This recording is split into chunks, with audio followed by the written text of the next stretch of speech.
আজকের দিনটা এত সুন্দর কেন? সকালবেলা জানালা খুলে আমি হতভম্ব। এ কি? আকাশ এত নীল! আকাশের তো এত নীল হবার কথা না। ভূমধ্যসাগরীয় আকাশ হলেও একটা কথা ছিল, এ হচ্ছে খাঁটি বঙ্গদেশীয় আকাশ। বেশিরভাগ সময় ঘোলা থাকার কথা। আমি তাকিয়ে থাকতে থাকতেই জানালার ওপাশে একটা কাক এসে বসল। কি আশ্চর্য! কাকটাকেও তো সুন্দর লাগছে। কেমন গর্বিত ভঙ্গিতে হাঁটছে। কলেজে ভর্তি হবার পরদিন যে ভঙ্গিতে কিশোরী মেয়েরা হাঁটে, অবিকল সেই বড় হয়ে গেছি ভঙ্গি। আমি মুগ্ধ হয়ে কাকটাকে দেখলাম। কাকের চোখ এত কালো হয়? কবি সাহিত্যিকরা কি এ কারণেই বলেন কাকচক্ষু জল? আচ্ছা, আজ সব সুন্দর সুন্দর জিনিস চোখে পড়ছে কেন? আজকের তারিখটা কত? দিন তারিখের হিসাব রাখি না, কাজেই কত তারিখ বলতে পারছি না। একটা খবরের কাগজ কিনে তারিখটা দেখতে হবে। মনে হচ্ছে আজ বিশেষ একটা দিন। আজকের দিনটার কিছু একটা হয়েছে। এই দিনে অদ্ভুত ব্যাপার ঘটবে। পৃথিবী তার রূপের দরজা আজকের দিনটার জন্য খুলে দিবে। কাজেই আজ সকাল থেকে জীবনানন্দ দাশ মার্কা হাঁটা দিতে হবে। হাজার বছর ধরে আমি পথ হাঁটিতেছি পৃথিবীর পথে, মার্কা হাঁটা। আমি ধর্মর করে বিছানা থেকে নামলাম। নষ্ট করার মতো সময় নেই। কাকটা বিস্মিত গলায় ডাকলো, কা কা। আমার ব্যস্ততা তার মনে হয় ভালো লাগছে না। পাখিরা নিজেরা খুব ব্যস্ত থাকে, কিন্তু অন্যদের ব্যস্ততা পছন্দ করে না। মাথার ওপর ঝাঁঝালো রোদ, লু হাওয়ার মতো গরম হাওয়া বইছে। গায়ের হলুদ পাঞ্জাবি ঘামে ভিজে একাকার। পাঞ্জাবি থেকে ঘামের বিকট গন্ধে নিজেরই নাড়ি ভুঁড়ি উল্টে আসছে। তারপরেও আজকের দিনটার সৌন্দর্যে আমি অভিভূত। হঠাৎ কোনো বড় বড় সৌন্দর্যের মুখোমুখি হলে স্নায়ু অবশ হয়ে আসে। সকাল থেকেই আমার স্নায়ু অবশ হয়ে আছে। এখন তা আরও বাড়ল। আমি দাঁড়িয়ে পড়লাম। সৌন্দর্যের কথাটা চিৎকার করে সবাইকে জানাতে ইচ্ছা করছে। মাইক ভাড়া করে রিক্সা নিয়ে শহরে ঘোষণা দিতে পারলে চমৎকার হতো। হে ঢাকা নগরবাসী, আপনাদের দৃষ্টি আকর্ষণ করছি। আজ 9ই চৈত্র, 1402 সাল। দয়া করে লক্ষ্য করুন, আজ অপূর্ব একটি দিন। হে ঢাকা নগরবাসী। Hello hello, microphone testing, 1 2 3 4। আজ 9ই চৈত্র, 1402 সাল। আমি দাঁড়িয়ে পড়েছি রাস্তার ঠিক মাঝখানে। বিজয় সরণির বিশাল রাস্তা, মাঝখানে দাঁড়ালে কোনো অসুবিধা হয় না। রিক্সা, গাড়ি সব পাশ কাটিয়ে চলে যেতে পারে। তারপরেও লক্ষ্য করলাম কিছু কিছু গাড়ির ড্রাইভার বিরক্ত চোখে আমার দিকে তাকাচ্ছে। বিড়বিড় করছে, নির্ঘাত গালাগালি। গাড়ির মানুষেরা মনে করে পাকা রাস্তা বানানো হয়েছে শুধু তাদেরই জন্য। পথচারীরা হাঁটবে ঘাসের ওপর দিয়ে, পাকা রাস্তায় পা ফেলবে না। রাস্তার ঠিক মাঝখানে দাঁড়িয়ে আমার বেশ চমৎকার লাগছে। নিজেকে ট্রাফিক পুলিশ মনে হচ্ছে। ইচ্ছে হচ্ছে পাজেরো টাইপ দামি কোনো গাড়ি থামিয়ে গম্ভীর গলায় বলি, দেখি লাইসেন্সটা। ইন্স্যুরেন্সের কাগজপত্র আছে? Fitness certificate? এক্সহস্ট দিয়ে ভক ভক করে কালো ধোঁয়া বেরোচ্ছে। নামুন গাড়ি থেকে। আজকের দিনটা এমন যে মনের ইচ্ছা তৎক্ষণাৎ পূর্ণ হলো। একটা পাজেরো গাড়ি আমার গা ঘেঁষে হুড়মুড় করে থামল। লম্বাটে চেহারার এক ভদ্রলোক জানালা দিয়ে মাথা বের করে বললেন, হ্যালো ব্রাদার, সামনে কি কোনো গণ্ডগোল হচ্ছে? আমি বললাম, কি গণ্ডগোল? গাড়ি ভাঙাভাঙি হচ্ছে নাকি? জি না। পাজেরো হুশ করে বের হয়ে গেল। পাজেরো হচ্ছে রাজপথের রাজা। এরা বেশিক্ষণ দাঁড়ায় না, কেমন গাম্ভীর্য নিয়ে চলাফেরা করে, দেখতে ভালো লাগে। মনে হয়, আহা, এরা কি সুখেই না আছে।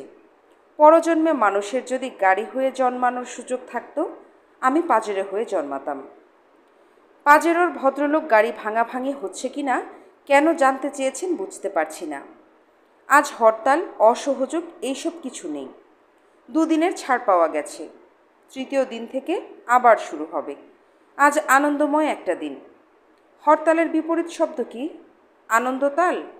সরকার এবং বিরোধী দল সবাই মিলে একটা বিশেষ দিনকে আনন্দতাল ঘোষণা দিলে চমৎকার হতো।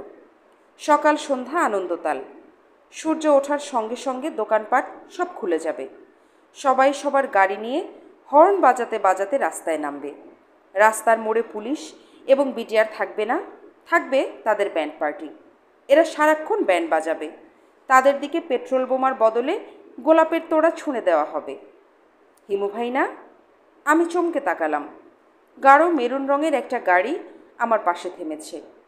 গাড়ির চালকের সিটে যে বসে আছে তাকে দেখাচ্ছে পদ্মিনী গোত্রের কোনো তরুণীর মতো। কুইন অফ সেবা, হার রয়্যাল হাইনেস বিলকিস হয়তো 18-19 বছর বয়সে এই মেয়ের মতোই ছিল। কিং সোলাইমান বিলকিসকে দেখে অভিভূত হয়েছিলেন। আমারও অভিভূত হওয়া উচিত। অভিভূত হতে পারছি না, কারণ মেয়েটিকে চিনতে পারছি না। চেনা চেনাও মনে হচ্ছে না। এ কে? হিমু ভাই, আমাকে চিনতে পারছেন না? এখনও পারছি না, তবে চিনে ফেলব। আমি মারিয়া। ও আচ্ছা, মারিয়া, কেমন আছেন? আপনি চিনতে পারেননি। চিনতে পারলে আপনি করে বলতেন না। ও, চিনেছি। তুই এত বড় হয়েছিস? আশ্চর্য। যাকে বলে পারফেক্ট লেডি। ঠোঁটে লিপস্টিক ফিপস্টিক দিয়ে তো দেখে ছেঁড়াবেড়া করে ফেলেছিস। আপনি এখনও চেনেননি। চিনলে তুই তুই করে বলতেন না। তুই বলার মতো ঘনিষ্ঠতা আপনার সঙ্গে আমার ছিল না। ছিল না বলে যে ভবিষ্যতেও হবে না তা তো না। ভবিষ্যতে হবে ভেবে তুই বললাম। আপনি রাস্তার মাঝখানে দাঁড়িয়ে কি করছেন? কিছু করছি না। অবশ্যই কিছু করছেন। দূর থেকে মনে হলো হাত পা নেড়ে বক্তৃতা দিচ্ছেন। পাগল ঠাগল হয়ে যাননি তো? শুনেছি পাগলরা রাস্তার মাঝখানে দাঁড়িয়ে বক্তৃতা দেয়, ট্রাফিক কন্ট্রোল করে। এখনও পাগল হইনি, তবে মনে হচ্ছে শিগগিরই হব। তুই নিজেও গাড়ি নিয়ে রাস্তার মাঝখানে দাঁড়িয়ে আছিস। লোকে তোকেও মহিলা পাগল ভাবছে। তুই তুই করবেন না। কেউ তুই তুই করলে আমার ভালো লাগে না। আপনি কি আসলেই আমাকে চিনতে পারছেন না? না। কেউ আমাকে চিনতে না পারলেও আমার ভালো লাগে না। যাই হোক, সামনে কি গণ্ডগোল হচ্ছে? গাড়িটারি ভাঙা হচ্ছে? না। পাজেরোর মালিকরা অতি সাবধানী হয়। গণ্ডগোলের ত্রিসীমানায় তারা থাকে না। পাজেরো যখন গিয়েছে তখন তোমার গাড়িও যেতে পারে। গাড়ি সম্পর্কে আপনার কোনো ধারণা নেই বলেই আপনি এরকম কথা বলতে পারলেন। আমার গাড়িটা পাজেরোর চেয়ে অনেক দামি। এটা একটা রেসিং কার। চড়তে কি খুব আরাম? চড়তে চান? চাই। তাহলে উঠে আসুন। আমি গাড়ির পেছন দিকে উঠতে যাচ্ছিলাম। অবাক হয়ে দেখলাম এই গাড়ির মাত্র 2টো সিট। হাত পা এলিয়ে পেছনের সিটে বসার কোনো উপায় নেই। বসতে হবে ড্রাইভারের পাশে। মারিয়া বলল, সিট বেল্ট বাঁধুন। আমি বললাম, সিট বেল্ট বাঁধতে পারবো না। দড়ি দিয়ে বাঁধা ছাদা হয়ে গাড়িতে বসতে ইচ্ছে করে না। গাড়িতে যাব আরাম করে। আমি কি গরু ছাগল যে আমাকে বেঁধে রাখতে হবে? কথা বাড়াবেন না হিমু ভাই, সিট বেল্ট বাঁধুন। আমি খুব দ্রুত গাড়ি চালাই। অ্যাক্সিডেন্ট হলে সর্বনাশ। এই রকম গিজ গিজ ভিড়ে তুমি দ্রুত গাড়ি চালাবে কি করে? শহরের ভেতরে ভিড়, বাইরে তো ভিড় না। আমি ঢাকা চিটাগাং হাইওয়েতে চলে যাব। 200 কিলোমিটার স্পিড দিয়ে গাড়িটা কেমন পরীক্ষা করব। কেনার পর থেকে গাড়ির স্পিড পরীক্ষা করতে পারিনি। আমি শুকনো গলায় বললাম, ও আচ্ছা। মারিয়া গাড়ি চালানোয় খুব ওস্তাদ আমার এই রকম মনে হচ্ছে না। হুটহাট ব্রেক কষছে। সাজগোজের দিকে যে মেয়ের এত নজর, অন্যদিকে তার নজর কম থাকারই কথা। পরনে লাল পাড় হালকা সবুজ রঙের শাড়ি।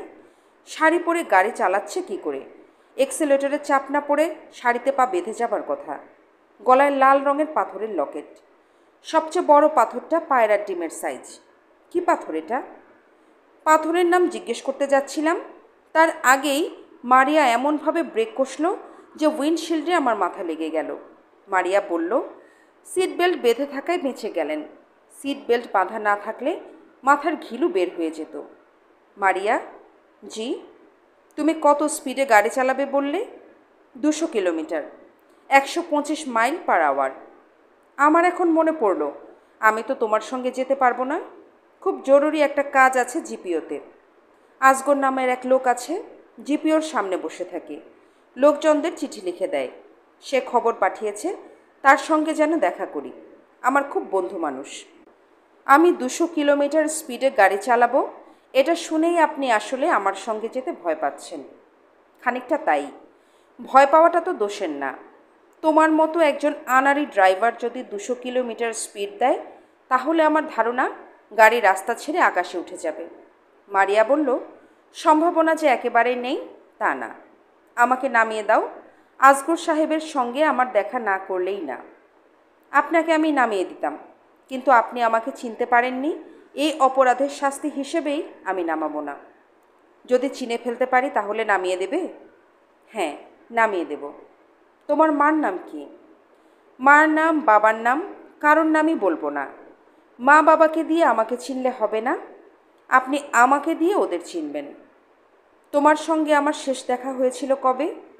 5 বছর আগে। এখন তোমার বয়স কত? 20। 5 বছর আগে বয়স ছিল 15। অঙ্কশাস্ত্র তাই বলে। এই জন্যই চিনতে পারছি না। 15 বছরের কিশোরী 5 বছরে অনেকখানি বদলে যায়। শুঁয়োপোকা থেকে প্রজাপতি হবার ব্যাপারটা এর মধ্যেই ঘটে। ফর ইউর ইনফরমেশন, আমি কখনোই শুঁয়োপোকা ছিলাম না। জন্ম থেকেই আমি প্রজাপতি। তোমাদের বাসাটা কোথায়? তাও বলবো না। তোমাদের বাসায় কি আমি প্রায় যেতাম? এক সময় যেতেন, গত 5 বছরে যাননি। কেন যেতাম? এক সময় আমার ধারণা ছিল আমাকে দেখার জন্য যেতেন। এখন সেই ভুল ভেঙেছে। ও, তুমি আসাদুল্লাহ সাহেবের মেয়ে, মরিয়ম। মরিয়ম না, মারিয়া। আপনি মরিয়ম ডাকতেন, রাগে গা জ্বলে যেত। এখনও জ্বলে যাচ্ছে। খ্যাচ করে শব্দ হলো। গাড়ি রাস্তার উপর থেমে গেল। মরিয়ম বলল, নেমে যান। আপনি আমাকে চিনতে পেরেছেন, কাজেই পূর্ব চুক্তি অনুযায়ী নামিয়ে দিচ্ছি। না, নামাতে হবে না। শুরুতে তোমাকে যতটা আনাড়ি ড্রাইভার মনে হচ্ছিল, এখন ততটা মনে হচ্ছে না। লং ড্রাইভের সঙ্গী হিসাবে আপনাকে আমার মনে ধরছে না। ঘামের গন্ধে আমার দম আটকে আসছে। তোমার বাবা কেমন আছেন? ভালো না, বেশি দিন বাঁচবেন বলে মনে হয় না। মৃত্যুর জন্য অপেক্ষা করছেন। উনি আপনার কথা প্রায়ই বলেন। আপনার কোনো ঠিকানা আমাদের জানা নেই বলে আপনার সঙ্গে যোগাযোগ করতে পারিনি। ঠিকানা দিচ্ছি, ঠিকানা লিখে রাখো। কোনো দরকার নেই, আপনি কখনো এক ঠিকানায় বেশি দিন থাকেন না। আমাকে ঠিকানা দিয়েই আপনি বাসা বদল করে ফেলবেন। তাহলে তোমাদের টেলিফোন নাম্বারটা দাও, আমি টেলিফোনে খোঁজ নেব। টেলিফোন নম্বর আপনাকে দিয়েছি, নাম্বার যেন ভুলে না যান সেই ব্যবস্থাও আমি করেছিলাম। একটু চিন্তা করলেই নাম্বার মনে পড়বে। আরেকটা কথা, আমার ধারণা আপনি প্রথম দেখাতেই আমাকে চিনেছিলেন, তারপরেও না চেনার অভিনয় করেছেন। আপনি একটা অন্যায় করেছেন, বলুন সরি। সরি। কিশোরী বয়সে গভীর আবেগ নিয়ে আপনাকে একটা চিঠি লিখেছিলাম, আপনি চিঠির জবাব দেননি। সাংকেতিক ভাষায় লেখা চিঠি, পাঠোদ্ধার করতে পারিনি। আবারও একটা মিথ্যা কথা বললেন। পাঠোদ্ধার আপনি ঠিকই করেছিলেন, পাঠোদ্ধার করেই আপনি গেছেন ঘাবড়ে, আর আমাদের বাড়ির ত্রিসীমানায় আসেননি। তা না, নানান ঝামেলা গেল। আমার এক দুঃসম্পর্কের বোন মারা গেল, কিডনি ফেলিওর। হিমু ভাই, আপনি কি সবসময় মিথ্যা কথা বলেন? তা বলি। আমার দিকে তাকিয়ে দেখুন, আমি আমার 20 বছর জীবনে কোনো দিন মিথ্যা কথা বলিনি। কষ্ট করে আর 5 বছর যদি মিথ্যা না বলে থাকতে পারো, তাহলে মহিলা মহাপুরুষ হয়ে যাবে। শুধুমাত্র মহাপুরুষেরাই 25 বছর মিথ্যা না বলে থাকতে পারে। মারিয়া শুকনো গলায় বলল, মহাপুরুষ বিষয়ক এই তথ্য জানতাম না, শিখে রাখলাম। আমি বললাম, আবার ক্রমাগত মিথ্যা কথা বলাও মহাপুরুষদের লক্ষণ। সাধারণ মানুষ কখনো ক্রমাগত মিথ্যা বলতে পারে না, এটাও শিখে রাখো। হেমু ভাই, আমি যাচ্ছি। মারিয়া গাড়ি নিয়ে হুশ করে বের হয়ে গেল। মাথায় এখন আর রোদ লাগছে না। অল্প সময়ের ভেতর কোত্থেকে মেঘ এসে জমা হয়েছে। আমি আকাশের মেঘের দিকে তাকালাম, আবার দৃষ্টি ফিরিয়ে আনলাম রাস্তায়। ফাঁকা ফাঁকা রাস্তা, রিক্সা চলছে, গাড়ি খুব কম। অন্তর্বর্তীকালীন সরকারের আন্দোলন শুরু হয়েছে। 2 আপসহীন নেত্রীর চাপে পড়ে বেচারা গাড়িগুলি পড়েছে বিপদে। যেখানে সেখানে গাড়ি ভাঙা হচ্ছে। এখনও বোধহয় কোথাও শুরু হয়েছে। এসব খবর খুব দ্রুত ছড়িয়ে পড়ে। সাবধানী গাড়ি মালিকেরা তাদের গাড়ি দ্রুত সরিয়ে ফেলেন। আমি কিছুক্ষণ কান পেতে রইলাম বোমার আওয়াজ পাওয়া যায় কি না। পাওয়া যাচ্ছে না। সময়টা এমন যে বোমার আওয়াজ পাওয়া না গেলে অস্বস্তি লাগে। মনে হয় ব্যাপারটা কি, সমস্যা কি গুরুতর? বোমার আওয়াজ পাওয়া গেলে মনে হয় সব ঠিক আছে, সমস্যা তেমন গুরুতর না। আমি হাঁটতে হাঁটতে জিপিওর দিকে যাচ্ছি। মারিয়ার কথা এই মুহূর্তে আর ভাবছি না। মস্তিষ্কের যে অংশ মারিয়ার স্মৃতি জমা করা, ওই অংশের সুইচ অফ করে দিয়েছি। এখন ভাবছি আসগর সাহেবের কথা। ভদ্রলোকের সঙ্গে অনেক দিন দেখা হয় না। আজ এই চমৎকার দিনে তার সঙ্গে দেখা করে আসা যাক। ওনার সঙ্গে দেখা করার সমস্যা একটাই, ফেরার সময় উনি নিচু গলায় বলবেন, রাতের বেলা গরিবখানায় 4টা ডাল ভাত খেয়ে যান। কিছু কিছু নিমন্ত্রণ এমনভাবে করা হয় যে না করা যায় না। রাস্তার লোকজনদের সচকিত করে পরপর পুলিশের 2টো জিপ চলে গেল। তার পেছনে সাইরেন বাজাতে বাজাতে এক অ্যাম্বুলেন্স। বোঝাই যাচ্ছে অ্যাম্বুলেন্সে কোনো রোগী নেই। পেছনের সিটে কয়েকজন ভদ্রলোক মিলে গল্প করছেন। একজনের হাতে জ্বলন্ত সিগারেট, তিনি জানালা দিয়ে মুখ বের করে ধোঁয়া ছাড়ছেন। অথচ অ্যাম্বুলেন্সের সাইরেন যেভাবে বাজানো হচ্ছে তাতে মনে হওয়া স্বাভাবিক রোগীর শ্বাসকষ্ট শুরু হয়েছে। হাসপাতালে পৌঁছানোর আগেই ভালো মন্দ কিছু ঘটে যাবে। ভাই সাহেব শুনুন। অপরিচিত গোলগাল মুখের এক লোক গায়ে হাত দিয়ে আমাকে ডাকছেন। আমি অ্যাম্বুলেন্সের দিক থেকে চোখ সরিয়ে গোলগাল মুখের এই ভদ্রলোকের দিকে তাকালাম। উনি বাজার করে ফিরছেন। বাজারের ব্যাগের ভেতর থেকে লাউয়ের মাথা বের হয়ে আছে। চৈত্র মাসে লাউ খেতে কেমন কে জানে। হ্যালো ব্রাদার, আমাকে বলছেন? জি। একটা গুজব শুনলাম শহরে আর্মি নেমেছে। সত্যি নাকি? জানি না। খুবই অথেন্টিক গুজব। আর্মি নেমেছে, হেভি পিটুনি শুরু করেছে। যাকে পাচ্ছে তাকেই পেটাচ্ছে, প্রায় সেরকমই। লাউ হাতে ভদ্রলোককে খুবই আনন্দিত মনে হলো। আর্মি যাকে পাচ্ছে তাকে পিটাচ্ছে, এতে এত আনন্দিত হবার কী আছে কে জানে।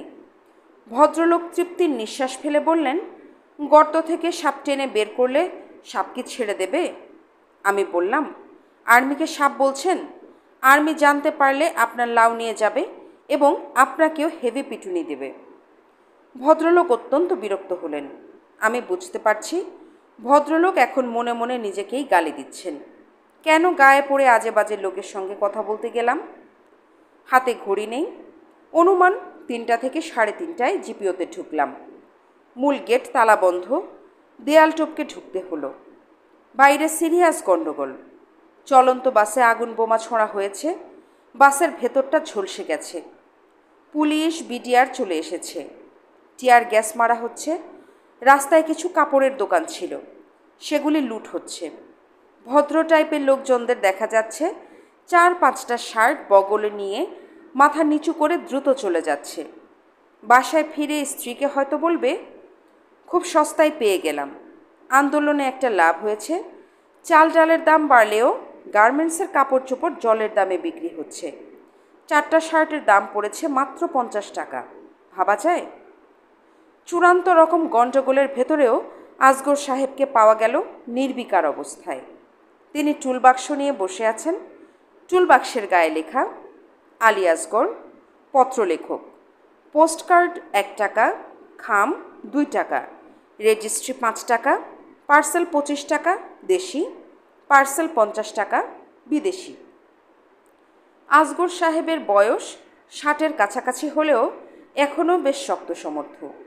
দেখে মনে হয় কঠোর শারীরিক পরিশ্রম করে জীবনযাপন করেন। চিঠি লেখা তেমন কোনো পরিশ্রমের কাজ না। তারপরেও ভদ্রলোকের চেহারায় পরিশ্রমের এমন প্রবল ছাপের কারণ কি কে বলবে? আসগর সাহেব একজনকে চিঠি লিখে দিচ্ছেন। আমি আসগর সাহেবের পাশে গিয়ে বসলাম। তিনি একবার তাকালেন, আবার চিঠি লেখা শুরু করলেন। ভদ্রলোকের হাতের লেখা মুক্তার মতো, দেখতেও ভালো লাগে। আমার চিঠি লেখার কেউ থাকলে উনাকে দিয়ে লেখাতাম। কে জানে, ভদ্রলোকের সঙ্গে আগে পরিচয় হলে মারিয়ার চিঠির জবাব হয়তো দিতাম, তাকে দিয়েই লেখাতাম। প্রিয় মারিয়া, তোমার সাংকেতিক ভাষায় লেখা চিঠির মর্ম উদ্ধার করার মতো বিদ্যা বুদ্ধি আমার নেই। কি সর্বনাশ! মারিয়ার কথা ভাবা শুরু করেছি। সুইচ অফ করা ছিল, কখন আবার অন হলো? ব্রেন কি অটো সিস্টেমে চলে গেছে? আমি তাড়াতাড়ি নিজেকে সামলালাম। যে চিঠি লেখাচ্ছে তার দিকে তাকালাম। যে চিঠি লেখাচ্ছে তাকে অসুস্থ বলে মনে হচ্ছে। খালি পা, লুঙ্গি পরা, গায়ে নীল রঙের একটা গেঞ্জি। বেচারার হয়তো জ্বর এসেছে। কেঁপে কেঁপে উঠছে। যেভাবে সে গড়গড় করে চিঠির বিষয়বস্তু বলে যাচ্ছে তাতে বোঝা যাচ্ছে সে দীর্ঘদিন ধরে অন্যকে দিয়ে চিঠি লিখিয়ে দেশে পাঠাচ্ছে। প্রিয় ফাতেমা, দোয়া গো। পর সমাচার এই যে আমি আল্লাহ পাকের অশেষ রহমতে মঙ্গলমতো আছি। তোমাদের জন্য সর্বদা বিশেষ চিন্তাযুক্ত থাকি। আসগর সাহেব চিঠি লেখা বন্ধ রেখে আমার দিকে তাকিয়ে বললেন, ভাই সাহেব, রাতে আমার সাথে 4টা খানা খান। আমি বললাম, আজ না খেলে হয় না? কাজকর্ম থাকলে রাত করে আসেন, কোনো অসুবিধা নেই। আজ বৃহস্পতিবার, সপ্তাহের বাজার করব। আপনাকে নিয়ে 4টা ভালো মন্দ খাবো। অনেক দিন ভালো মন্দ খাই না। জি আচ্ছা। এখন কি একটু চা খাবেন? খেতে পারি 1 কাপ চা? আসগর সাহেব হাত উঁচিয়ে চাওয়ালাকে চা দিতে ইশারা করে আবার চিঠি লেখায় মন দিলেন। আমি চা খেয়ে জিপিওর বাইরে এসেই পুলিশের হাতে ধরা খেলাম। পুলিশের হাতে ধরা খাওয়ার ব্যাপারটার মধ্যে সবসময় খানিকটা নাটকীয়তা থাকে। এইখানে তেমন নাটকীয়তা ছিল না। রাস্তার ফুটপাতে দাঁড়িয়ে বেশ আগ্রহ নিয়ে বাস পোড়া দেখছি। বাসের সবকটা জানালা দিয়ে ধোঁয়া বেরোচ্ছে, পটপট পটপট শব্দ হচ্ছে। কেউ আগুন নেভানোর চেষ্টা করছে না বা বাসের চারদিকে ছুটাছুটিও করছে না। আমি অপেক্ষা করছি কখন ধোঁয়া বের হওয়া শেষ হয়ে সত্যিকারের আগুন জ্বলবে। মোটামুটি রকমের আগুন জ্বললে সেই আগুনে একটা সিগারেট ধরিয়ে টানতে টানতে রওনা হওয়া যেতে পারে। বাস পোড়া আগুনে সিগারেট ধরানো একটা ইন্টারেস্টিং অভিজ্ঞতা হবার কথা। আমি সিগারেট হাতে অপেক্ষা করছি। এমন সময় শার্ট প্যান্ট পরা এক লোক এসে আমার সামনে দাঁড়ালেন। ভদ্র চেহারা, কথাবার্তাও ভদ্র। আমাকে বললেন, আপনার ব্যাগে কি? আমার কাঁধে চটের ব্যাগ, সেই ব্যাগে কয়েকটা টাকা এবং কিছু খুচরা পয়সা। আমার পাঞ্জাবির কোনো পকেট নেই। জরুরি জিনিসপত্রের জন্য পুরনো আমলের কবিদের মতো কাঁধে ব্যাগ ঝুলাতে হয়। আমি ভদ্রলোকের দিকে তাকিয়ে বললাম, ব্যাগ খালি। ভদ্রলোক এবার গলার স্বর কঠিন করে বললেন, খালি কেন? মাল ডেলিভারি দিয়ে ফেলেছেন? আপনার কথা বুঝতে পারছি না। কোন মালের কথা বলছেন? ব্যাগে জর্দার কৌটা ছিল না? জি না, আমি তো পান খাই না। ভদ্রলোক বললেন, আসুন আমার সঙ্গে, আপনার পান খাওয়ার ব্যবস্থা করছি। বলেই খপ করে আমার হাত ধরলেন। এর নাম বজ্র আঁটুনি। হাতের দুটো হাড়, রেডিও এবং আলনা মটমট করতে লাগলো। যে কোনো সময় ভেঙে যাবার কথা। এই ভদ্রলোক হাত ধরার ট্রেনিং কোত্থেকে নিয়েছেন? সারদা পুলিশ একাডেমিতে? আমি আকাশের দিকে তাকালাম। নতুন পরিস্থিতির কারণে দিনের সৌন্দর্য কি কমে গেছে? দেখলাম কমেনি। চারিদিক এখনও অপূর্ব লাগছে। দিনের শেষের রোদে নগরী ঝলমল করছে। রোদের নিজস্ব একটা গন্ধ আছে, তেজি চনমনে গন্ধ। আমি অনেক দিন পর রোদের গন্ধ পেলাম। যে পুলিশ অফিসার আমার হাত ভেঙে ফেলবার চেষ্টা করছেন তাকেও ক্ষমা করে দিলাম। এমন সুন্দর দিনে কারোর ওপর রাগ রাখতে নেই। আপনার নাম কি? আমি ইতস্তত করছি। নাম বলবো কি বলবো না ভাবছি। কেউ নাম জিজ্ঞেস করলে আমরা সাধারণত খুব আগ্রহের সঙ্গে নাম বলি। জিজ্ঞেস না করলেও বলি। হয়তো বাসে করে যাচ্ছি, পাশে অপরিচিত এক ভদ্রলোক। দু একটা টুকটাক কথার পরই হাসি মুখে বলি, ভাই সাহেব, আমার নাম হচ্ছে এই, আপনার নামটা কি? মানুষ তার জীবনে সবচেয়ে বেশি যে শব্দটি শোনে তা হচ্ছে নিজের নাম। যতবারই শোনে ততবারই তার ভালো লাগে। পৃথিবীর মধুরতম শব্দ হচ্ছে নিজের নাম। পৃথিবীর দ্বিতীয় মধুরতম শব্দ হচ্ছে খুব সম্ভব ভালোবাসি। কি ব্যাপার, নাম বলছেন না কেন? প্রশ্ন কানে যাচ্ছে না? স্যার যাচ্ছে। তাহলে জবাব দিচ্ছেন না কেন? আমি খুক খুক করে কাশলাম। অস্পষ্ট ধরনের কাশি। নার্ভাসনেস কাটানোর জন্য এই জাতীয় কাশি পৃথিবীতে আদিমানব বাবা আদমও আর চোখে বিবি হাওয়ার দিকে তাকিয়ে কেসেছিলেন। বিকেল 5টা থেকে রাত 12:30। এই 7.5 ঘন্টা আমি রমনা থানার এক বেঞ্চে বসেছিলাম। আমি একা না, আমার সঙ্গে আরও লোকজন ছিল। তারাও আমার মতো ধরা খেয়েছে। এক এক করে তারা ওসি সাহেবের সঙ্গে ইন্টারভিউ দিয়েছে। কেউ ছাড়া পেয়েছে, কেউ হাজতে ঢুকে গেছে। আমার ভাগ্যে কি ঘটবে বুঝতে পারছি না। এই মুহূর্তে আমি বসে আছি ওসি সাহেব ঘন ঘন হাই তুলছেন। খাকি পোশাক পরা মানুষদের হাই তোলার দৃশ্য অতি কুৎসিত, দেখতে ভালো লাগে না। এরা সব সময় স্মার্ট হয়ে মেরুদণ্ড সোজা করে বসবেন। ভদ্রলোক বসেছেনও বাঁকা হয়ে। বসার ভঙ্গি দেখে মনে হয় গত সপ্তাহে পাইলসের অপারেশন হয়েছে। অপারেশনের ঘা শুকায়নি। ওসি সাহেবের চেহারায় রসকস কিছু নেই। মিশরের মোমের মতন শুকনো মুখ। সেই মুখও খানিকটা কুঁচকে আছে। মনে হচ্ছে পাইলস ছাড়াও ওসি সাহেবের তলপেটে ক্রনিক ব্যথা আছে। এখন সেই ব্যথা হচ্ছে। তিনি ব্যথা সামাল দিতে গিয়ে মুখ কুঁচকে আছেন। খাকি পোশাক না পরে পাঞ্জাবি পাজামা পরলেও তাকে কেমন লাগতো তাই ভাবছি, ঠিক বুঝতে পারছি না। কোনো এক ঈদের দিনে এসে এনাকে দেখে যেতে হবে। সুযোগ সুবিধা থাকলে কোলাকুলিও করব। পুলিশের সঙ্গে কোলাকুলি করার সৌভাগ্য এখনো হয়নি। বলুন, নাম বলুন। মুখ সেলাই করে বসে থাকবেন না। আমি আবারও কাশলাম। খাকি পোশাক পরা কাউকে আসল নাম বলতে নেই, তাদের বলতে হয় নকল নাম। ঠিকানা জিজ্ঞেস করলে ভুলভাল ঠিকানা দিতে হয়। বাসা যদি হয় মালিবাগ, তাহলে বলতে হয় তল্লাবাগ। হিমুর বদলে তাকে নাম ঝিমু বললে কেমন হয়? অনেকক্ষণ ঝিম ধরে বসে আছি, কাজেই ঝিমু। সবচেয়ে ভালো হয় শত্রু টাইপ কারোর নাম ঠিকানা দিয়ে দেওয়া। তেমন কারো নাম মনে পড়ছে না। নাম শোনার জন্য ওসি সাহেব অনেকক্ষণ অপেক্ষা করছেন। এইবার তার ধৈর্যচ্যুতি হলো। খাকি পোশাক পরা মানুষের ধৈর্য কম থাকে। ইনি তাও মোটামুটি ভালোই ধৈর্য দেখিয়েছেন। নাম বলছেন না কেন? নাম বলতে অসুবিধা আছে? জি না স্যার, অসুবিধা না থাকলে বলুন। ঝেড়ে কাশুন। আমি ঝেড়ে কাশলাম, বললাম হিমু। আপনার নাম হিমু? Yes sir. আগে পিছে কিছু আছে না শুধুই হিমু? শুধুই হিমু। বাবা নাম রাখতে চেয়েছিলেন হিমালয়, শর্ট করে রেখেছেন হিমু। শর্ট যখন করলেনই আরও শর্ট করলেন না কেন? শুধু হি রেখে দিতেন। কেন যে হি রাখলেন না আমি তো স্যার বলতে পারছি না। উনি ধারে কাছে থাকলে জিজ্ঞেস করতাম। উনি কোথায়? নিশ্চিত করে বলতে পারছি না কোথায়। খুব সম্ভব 7টা দোজকের যে কোনো একটাই তার স্থান হয়েছে। ওসি সাহেবের কুঁচকানো মুখ আরও কুঁচকে গেল। মনে হচ্ছে ভদ্রলোক রেগে যাচ্ছেন। আপনার ধারণা আপনার বাবা দোজকে গেছেন? জি স্যার। ভয়ঙ্কর পাপী মানুষ ছিলেন, দোজখে নসিব হবারই কথা। উনি ঠান্ডা মাথায় আমার মাকে খুন করেছিলেন।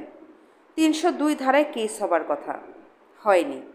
আমার তখন বয়স ছিল অল্প। তাছাড়া বাবাকে অত্যন্ত পছন্দ করতাম। আপনার ঠিকানা কি? স্থায়ী ঠিকানা?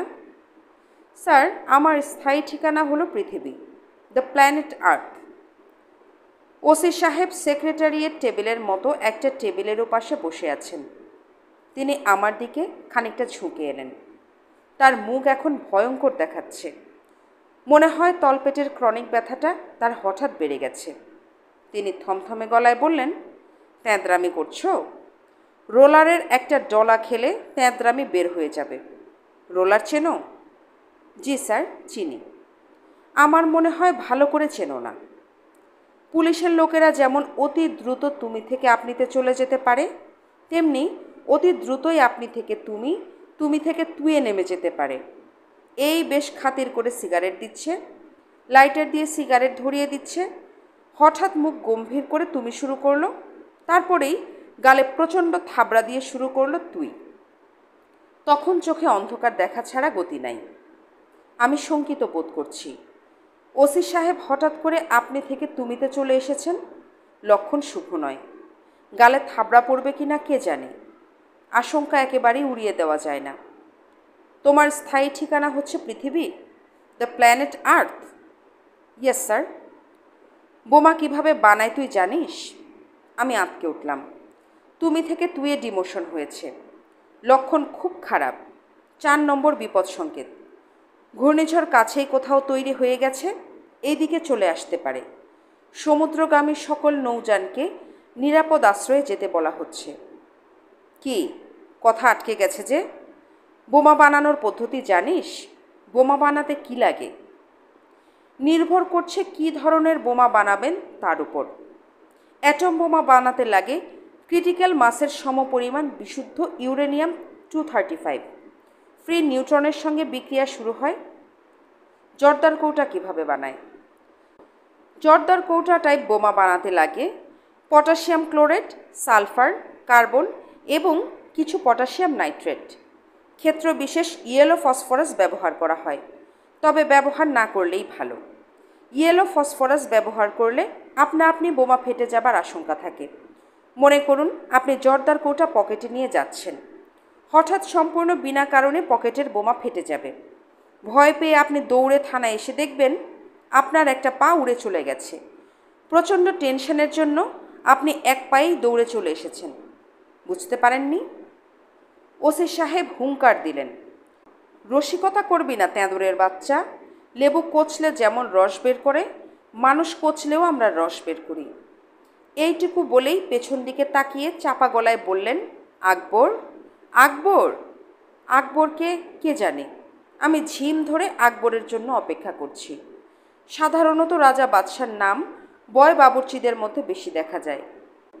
চাকর বাকর বয় বাবুর্চিদের নামের 70 জুড়ে আছে আকবর, শাহজাহান, জাহাঙ্গীর, সিরাজ।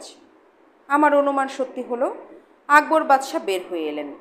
তার বয়স 12-13, পরনে হাফ প্যান্ট, গায়ে হলুদ গেঞ্জি। আকবর বাদশাহ সম্ভবত ঘুমাচ্ছিলেন। ঘুম এখনও কাটেনি। ওসি সাহেব হুঙ্কার দিলেন, হেলে পড়ে যাচ্ছিস কেন? সোজা হয়ে দাঁড়া। আকবর সোজা হয়ে দাঁড়ালো, পিটপিট করে চারিদিক দেখতে লাগলো। ওসি সাহেব বললেন, চা বানিয়ে আন। হিমু সাহেবকে ফার্স্ট ক্লাস করে 1 কাপ চা বানিয়ে খাওয়া। আকবর মাথা অনেকখানি হেলিয়ে সায় দিল। বার কয়েক চোখ পিটপিট করে তাকিয়ে বিকট হাই তুলল। সে যেভাবে হেলতে দুলতে যাচ্ছে তাতে মনে হয় পথেই ঘুমিয়ে হুমড়ি খেয়ে পড়ে যাবে। ওসি সাহেব আমার দিকে ফিরলেন। তিনিও অবিকল আকবরের মতো হাই তুলতে তুলতে বললেন, হিমু সাহেব, আপনি চা খান। চা খেয়ে ফুটেন। ফুটেন শব্দের মানে জানেন তো? জানি স্যার।